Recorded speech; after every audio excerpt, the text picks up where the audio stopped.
So hi friends, welcome back to our channel. ఈరోజు వచ్చేసి మనము చిక్కుడుగాయ బఠానీ చేసుకోబోతున్నాము. దీనికి కావాల్సిన ఐటమ్ చూపిస్తాను ఇప్పుడు. సో ఇప్పుడు కావాల్సిన ఐటమ్ అయితే చిక్కుడుగా మనం తరుక్కొని పెట్టుకున్నాం. ఇక్కడ 4 టమాటాలు, ఒక 10 పచ్చిమిర్చి, ఒక 3 ఉల్లిగడ్డలు ఇట్లా హాఫ్ కట్ చేసుకోవాలి. చూస్తున్నారు కదా, ఇట్లా హాఫ్ కట్ చేసి పెట్టుకోవాలి. అయితే దీంట్లోకి ఇంకా మనకి ఈ బఠానీ కావాలి. ఇది ఉడికించుకొని తీసుకోవాలి. బఠానీ ఇది ఫ్రెష్ బఠానీ అన్నమాట. సో మసాలాలు వచ్చేసి 2 టేబుల్ స్పూన్స్ ధనియాలు, ఒక 1.5 స్పూను జీలకర్ర, మెంతులు కొన్ని, ఒక దాల్చిన చెక్క, ఒక 4-5 లవంగాలు, 2 ఇలాచీలు. సో ఇంకా మనం వీడియో స్టార్ట్ చేసేద్దాం. ఇప్పుడు ఈ మసాలాలన్నీ వేయించేసుకుందాం. మనకి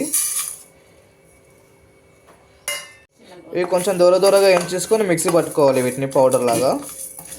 ఇప్పుడు మనం మసాలాలు వేయించేసుకున్నాం. ఇప్పుడు చిక్కుడుగాయ వేసుకొని ఒక 2 టేబుల్ స్పూన్ ఆయిల్ వేసుకొని వేయించేసుకుందాం. చిక్కుడుగాయని కూడా పచ్చి వాసన పోతుంటుంది మనకి.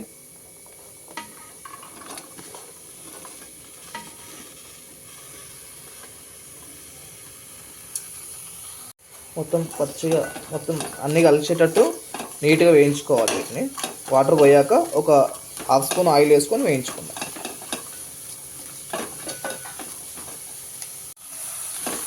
మనకి వాటర్ అనేది వెళ్ళిపోయాక ఆయిల్ వేసుకోవాలి.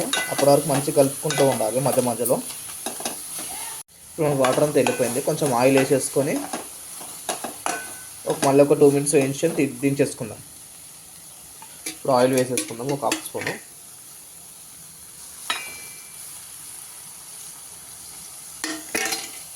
ఇప్పుడు ఆయిల్ మొత్తం అన్నిటికీ పట్టేటట్టు మనం మెల్లగా చిన్నగా కలుపుకుందాం మీడియం ఫ్లేమ్లో పెట్టుకొని. ఇది మధ్యలో కలుపుకుంటూ ఉండాలి. చూస్తున్నారు కదా, కొంచెం మనకి లైట్ బ్రౌనిష్ వచ్చే వరకు. అప్పటి వరకు పచ్చిమిర్చి మనం మిక్సీ పట్టేసుకుందాం. ఇప్పుడైతే మనం దీన్ని స్టవ్ ఆఫ్ చేసుకున్నాము. అప్పటి వరకు ఉల్లిగడ్డలు, టమాటాలు కూడా మిక్సీ పట్టేసుకుందాం. 2 or 3 స్పూన్స్ ఆయిల్ తీసుకుందాం. ఇందాక పట్టుకున్న ఆనియన్ పేస్ట్ ఉంది కదా, ఇప్పుడు వేసేసుకుందాం ఇందులో.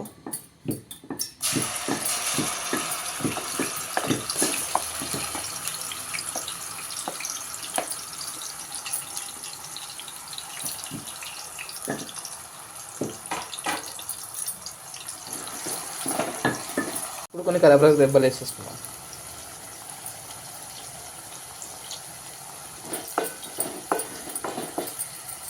ఈ ఆనియన్ పేస్ట్ మనకి లైట్ బ్రౌన్ వచ్చే వరకు వేయించుకోవాలి.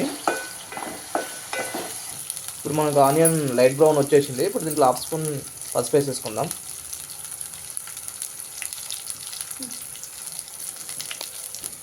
ఇప్పుడు మంచిగా దీన్ని కలిపేసుకుందాం. అడుగు అంటకుండా చూసుకోవాలి. కొంచెం అల్లం వెల్లుల్లి పేస్ట్ కూడా వేసేసుకుందాం. ఒక 1/2 స్పూన్ అల్లం మొత్తం కలిసే వరకు కలిపేసుకుందాం. ఇందాక పట్టుకున్నా మనకి చిల్లీ పేస్ట్ కూడా వేసేసుకుందాం ఇందులో, గ్రీన్ చిల్లీ పేస్ట్.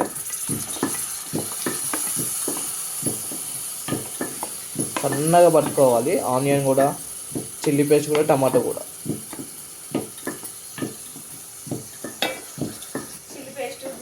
సో ఇప్పుడు ఇదంతా మనం మొత్తం కలిపేసుకుందాం నీట్గా.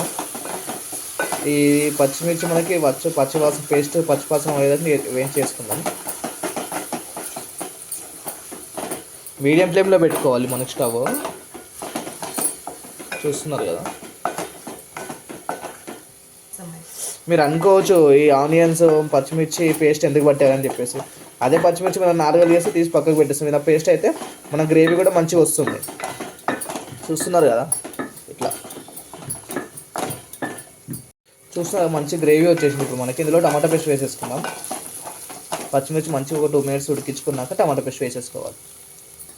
టమాటా పేస్ట్ వేసేసుకుందాం. మొత్తం ఫైన్గా గ్రైండ్ చేసుకోవాలి దీన్ని. ఇప్పుడు టమాటా పేస్ట్ మొత్తం కలిపేసుకుందాం.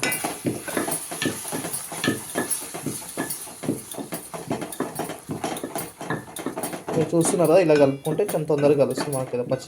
ఇలా కాకుండా ఇలా రౌండ్ తిప్పుకుంటా ఉంటే మొత్తం నీట్గా కలుస్తుంది. ఇప్పుడు దీన్ని నీట్గా కలిపేసి ఒక 5 మినిట్స్ ఉడికించుకుందాం లో ఫ్లేమ్లో.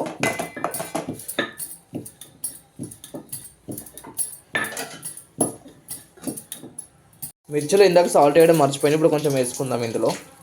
1 స్పూన్ వేసేసుకుందాం ఇందులో. కలిపేసుకొని మళ్ళీ ఒక 5 మినిట్స్ ఉడికించేసుకుందాం. కర్రీ మధ్యలో ఉడికేటప్పుడు ఒక హాఫ్ స్పూన్ కారం వేసేసుకుందాము.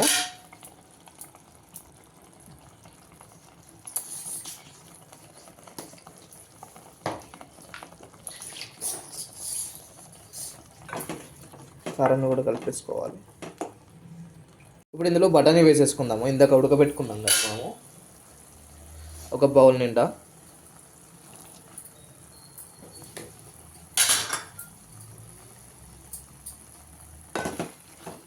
బఠానీ కూడా ఇందులో వేయించేసుకుందాము. మొత్తం నీట్గా కలిపేసుకొని ఇంకొక 5 minutes మళ్ళీ ఉడికించుకుందాం.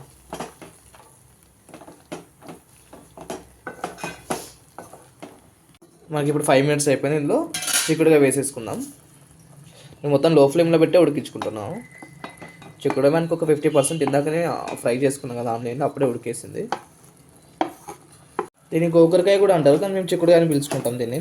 మా సైడ్ అయితే, మా వాతావరణంలో అయితే దీనైతే అంటే విలేజ్ వాతావరణంలో మాకు అదే అలవాటు అయిపోయింది. సో దీన్ని చిక్కుడుకాయ అని పిలుచుకుంటాం. మొత్తం కలిపేసుకున్నాం కదా, మళ్ళీ ఒక 10 minutes ఇది మొత్తం ఉడికించేసుకుందాం. ఇందులో కొన్ని వాటర్ పోసి ఉడికించుకుందాం. ఇందాక టమాటా పేస్ట్ కదా అది మిక్సీలోది, అందులోనే వాటర్ పోసేసుకున్నాను. మొత్తం నీట్గా కలిపేసుకొని ఇంకొక 5 minutes ఉడికించేసుకుంటే మన కర్రీ ఇంకా రెడీ అయిపోయినట్టే. కొంచెం గరం మసాలా ఇందాక పేస్ట్ పట్టాం కదా, పేస్ట్ లాస్ట్లో వేసేసుకోవాలి. చూస్తారు కదా, మన కూర ఆల్మోస్ట్ అయితే ఉడికిపోయింది, ఎందుకంటే అన్నీ మనం ఉడికించుకున్నాయి ఆల్రెడీ. దీనికి కాంబినేషన్ చపాతీ చేస్తున్నా. జొన్న రొట్టె కూడా బాగానే ఉంటుంది. కొంచెం దగ్గర పడ్డాక ఇంకొంచెం చిక్కగా అయ్యాక మసాలా వేసేసుకొని తింపేసుకుంటే మనకు కర్రీ రెడీ అయిపోయింది. మనకి ఇప్పుడు ఒక 5 minutes అయిపోయింది, కూర దగ్గర పడింది. ఇప్పుడు మసాలా వేసేసుకొని మళ్ళీ ఒక 5 minutes ఉంచుకొని కొత్తిమీర వేసేసుకొని తినేసుకుంటే మన కర్రీ రెడీ అయిపోయినట్టు. ఇది ఇందాక పట్టిన మసాలా. మనకి మసాలా వేసేసుకొని ఒక 2 minutes మళ్ళీ కలుపుకొని